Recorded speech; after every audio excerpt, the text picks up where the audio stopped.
Hello అండి. ఈరోజు breakfast కోసం అయితే చోలే మసాలా కర్రీ ప్రిపేర్ చేస్తున్నాను. ముందుగా కాబూలి శనగలనైతే రాత్రే నానబెట్టుకున్నాను. ఇవి చిన్న కప్పెడనమాట. ఇందులోకి ఒక ఆలు ఏసి పొట్టు తీసేసి ఇట్లా మెత్తగా ఉడకబెట్టుకోవాలి.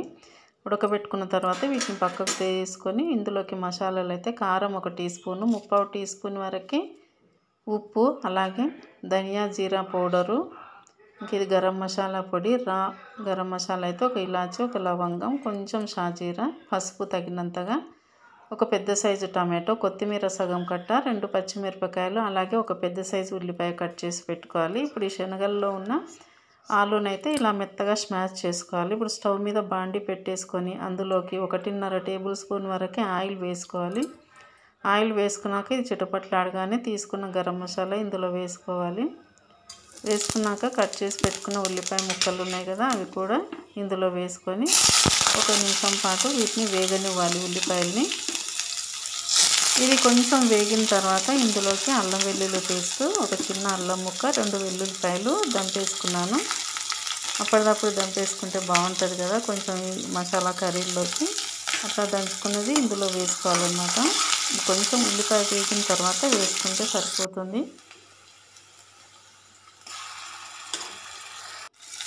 ఇది కొంచెం వేగిన తర్వాత ఇందులోకి పచ్చిమిరపకాయలు కూడా యాడ్ చేసుకోవాలి. పచ్చిమిరపకాయలు వేసుకున్న తర్వాత ఇంకా కొత్తిమీర తీసుకున్నాం కదా, కొంచెం కొత్తిమీర, కరివేపాకు కూడా ఇందులో వేసుకోవాలి. కొత్తిమీర వేసుకుంటే టేస్ట్ అయితే బాగుంటుంది. ఇంకా కట్ చేసి పెట్టుకున్న టమాటో ముక్కలు కూడా వేసుకోవాలి.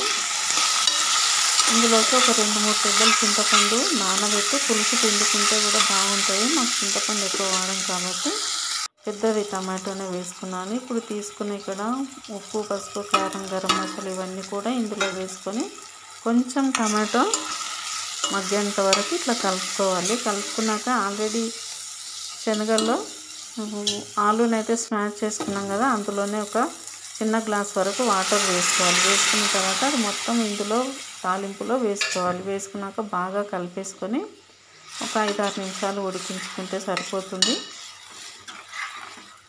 కొద్దిగా చింతపండు పులుసు వేస్తే కలర్ చేంజ్ అయ్యి టేస్ట్ కూడా పుల్లగా బాగుంటుంది. మాకు చింతపండు పడదు కాబట్టి వేయటం లేదు.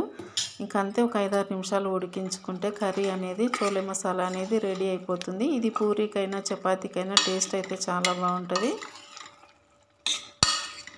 ఇందులో ఎండు కొబ్బరి పొడి 1 టేబుల్ స్పూన్ దాకా వేసినా కానీ ఇంకా బాగుంటుంది. నేను మాత్రం అయితే వేయలేదు. మామూలు గరం మసాలా ఇవి మాత్రమే వేసి ప్రిపేర్ చేసాం. టేస్ట్ అయితే చాలా బాగా వచ్చింది. దీనికి పూరి ప్రిపేర్ చేసిన అనమాట తినడానికి. అంతే, చూసారు కదా, నచ్చితే ఒక లైక్ ఇవ్వండి. Thank you.